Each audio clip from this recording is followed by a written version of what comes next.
called long range order solids. Long range order solids, ये तो आप समझ ही गए थे।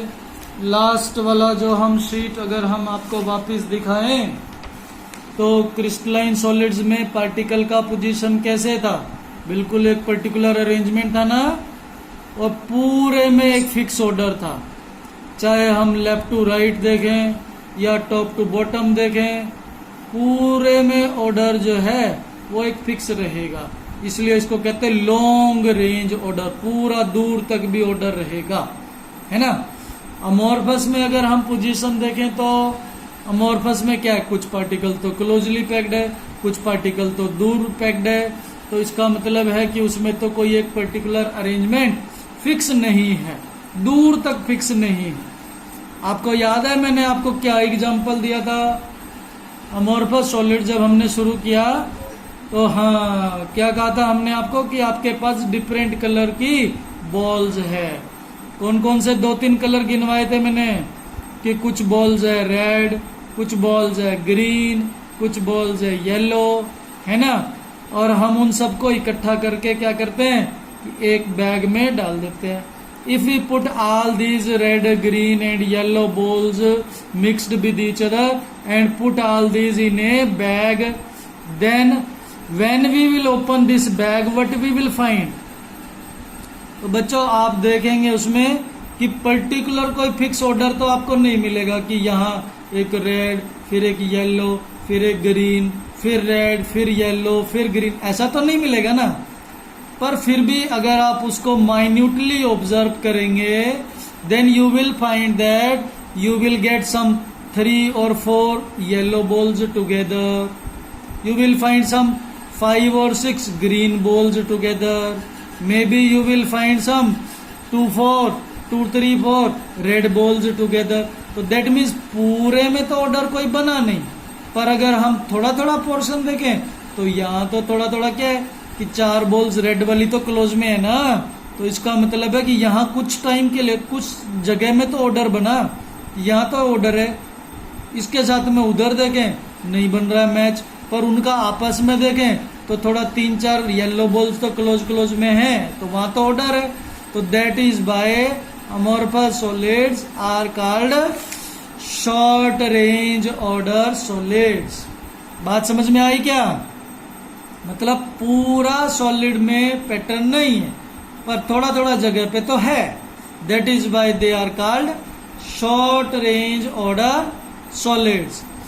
Whereas if we see the case of crystalline solids, तो इसमें तो पूरा दूर तक जितना मर्जी दूर तक देखेंगे सब में पूरा एक पर्टिकुलर ऑर्डर है, that is why they are called long range order solids। तो ये हो गई total 4 properties which we had to study about the amorphous and crystalline solids।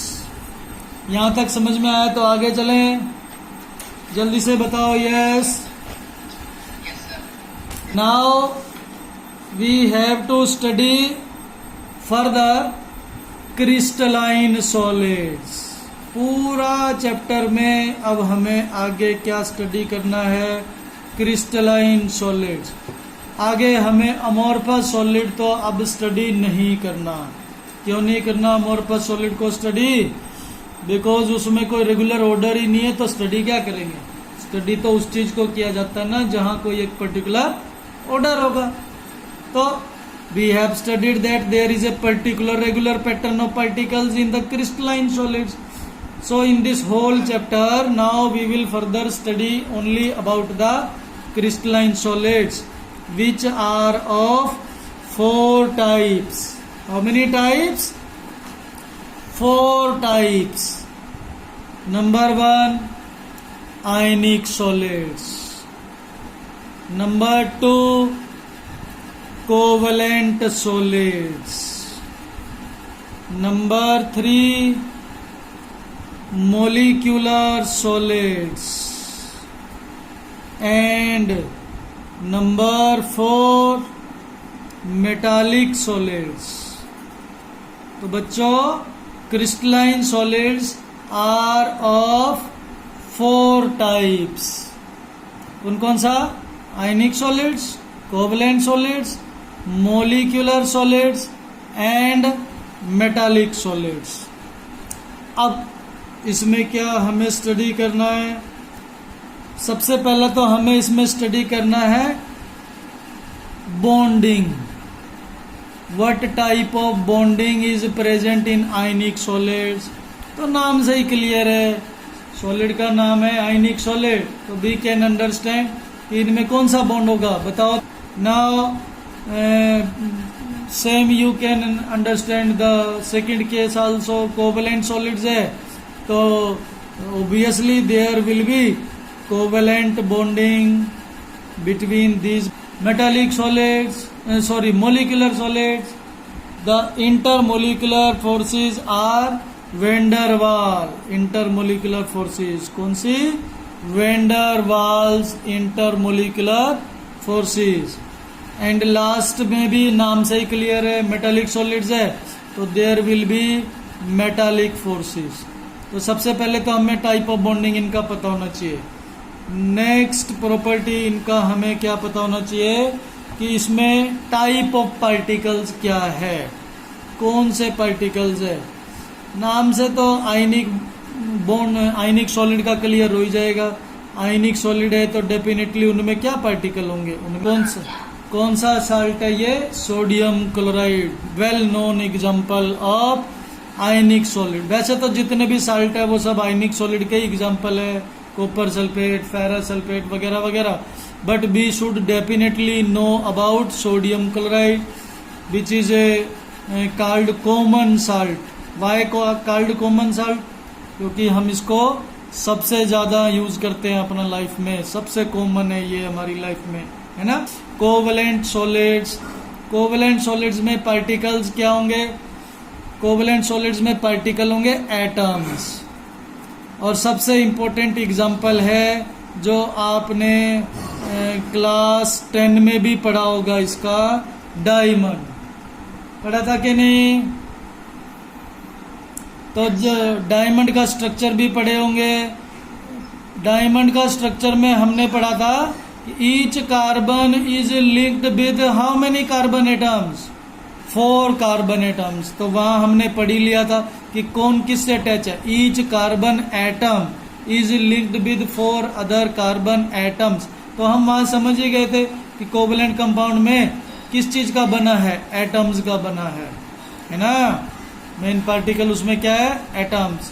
तो अगर भूल जाए तो डायमंड को याद कर लेना कि डायमंड का डेफिनेशन में, स्ट्रक्चर में हम लिखते थे each carbon atom is linked with 4 other carbon atoms. तो इसका मतलब कोवलेंट कंपाउंड हमें याद रहना चाहिए। कोवलेंट कंपाउंड किसका बना है? एटम्स का बना है। चलिए आगे चलते हैं। थर्ड कैटेगरी है मोलिक्यूलर सॉलिड्स। मोलिक्यूल पार्टिकल्स क्या हो गए? नाम से क्लियर तो हो ही गया। पार्टिकल्स कौन है? मोलिक्यूल्स। सॉलिड CO2, बहुत अच्छे, शाबाश। जागते रहना है बेटा, सोना नहीं अभी। लास्ट है fourth, metallic solids. Metallic solid है तो इसमें भी हमें नाम से क्लियर हो गया, the particles are metals. Example, all metals we can see in our daily life. The most common metal we use is iron. कौन सा एग्जाम्पल हम यूज करते हैं सबसे ज्यादा डेली लाइफ में? आयरन, है ना।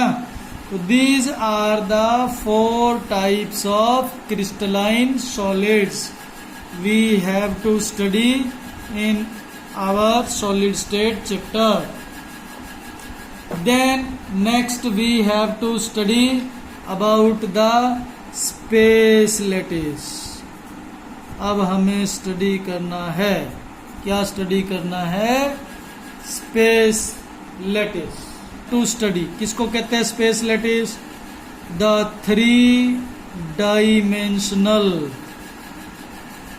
अरेंजमेंट या स्ट्रक्चर, पूरा जो किसी भी सॉलिड का 3 डायमेंशनल स्ट्रक्चर है उसको हम टोटल मिला करके कहते हैं स्पेस लैटिस, या शॉर्ट में कहते हैं लैटिस।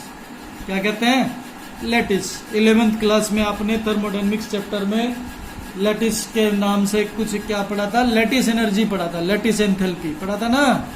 वहां भी हमने डिस्कस किया था स्पेस लैटिस मतलब पूरा सॉलिड का 3 डायमेंशनल स्ट्रक्चर, उसकी लेंथ कितना है, ब्रेड्थ कितना है, हाइट कितना है, सब कुछ उसमें आ जाता है।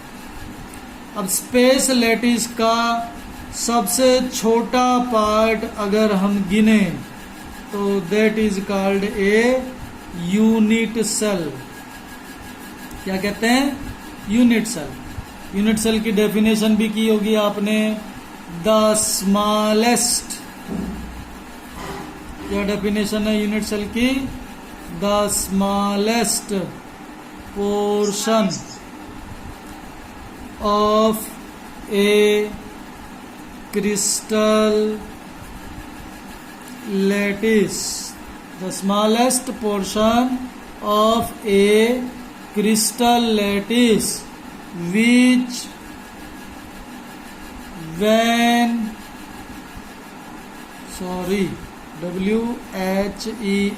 when repeated, which when repeated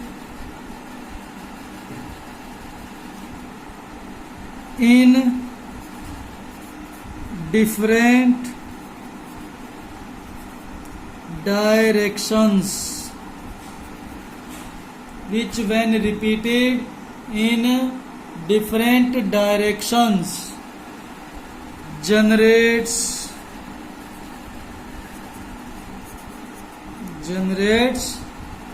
entire lattice, पूरा लैटिस बन जाएगा। इसको बार बार रिपीट करने से डिफरेंट डायरेक्शंस में, के लेंथ वाइज भी, इधर पार्टिकल, इधर यूनिट सेल, उसके इधर फिर यूनिट सेल, इधर इधर इधर आगे चलते जाएंगे, ऊपर भी चलते जाएंगे, हाइट में भी चलते जाएंगे। तो ऐसे करके अलग अलग डायरेक्शंस में हम इस यूनिट सेल को बार बार रिपीट करेंगे तो पूरा मिला करके बन जाएगा space lattice, 3 dimensional structure. For example you can see this page number 7 of your NCERT. बच्चों जिन जिन के पास एनसीईआरटी है तो they can open the page number 7 of NCERT and see. जितना ये पोर्शन रेड में दिखाया है ये समझो हो गया एक यूनिट सेल, उसी का बिल्कुल सेम उसके बॉटम पे एक बॉक्स बना दिया तो ये हो गया सेकंड यूनिट सेल। इस एक रेड वाला यूनिट सेल के पीछे एक यूनिट सेल रख दिया, एक रख दिया राइट पे, एक राइट वाले के भी पीछे, एक राइट वाले के भी नीचे। तो मतलब ऐसे पूरा इधर को भी बढ़ाते जाओ इधर को भी बढ़ाते जाओ, पीछे को भी बढ़ाते जाओ, तो ये टोटल एक ही यूनिट सेल बार बार पूरा रिपीट करके अरेंज कर देंगे तो कंप्लीट जो बन गया उसको हम कहेंगे स्पेस लैटिस। तो यूनिट सेल क्या चीज है? मतलब एक तरह से हम कहेंगे पूरे सॉलिड का सबसे छोटा पार्ट जिसमें वो सारे गुण होंगे, सारी प्रॉपर्टीज होंगी जो सॉलिड में है, क्योंकि वो उसी का ही तो पार्ट है, उसी को ही तो रिपीट करने से पूरा सॉलिड बना है ना। तो ये हो गया यूनिट सेल। और यूनिट सेल जो है वो पार्टिकल्स की पोजीशन के हिसाब से अगर हम देखें, according to position of particles, unit cell 2 type के होने चाहिए। One of them should be primitive unit cell and other should be centered unit cell.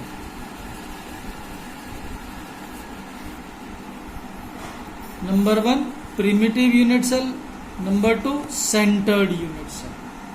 Primitive, that unit cell, for example अगर हम एक क्यूबिक यूनिट सेल यहां draw करें, cubic cube draw करना आता है ना सबको?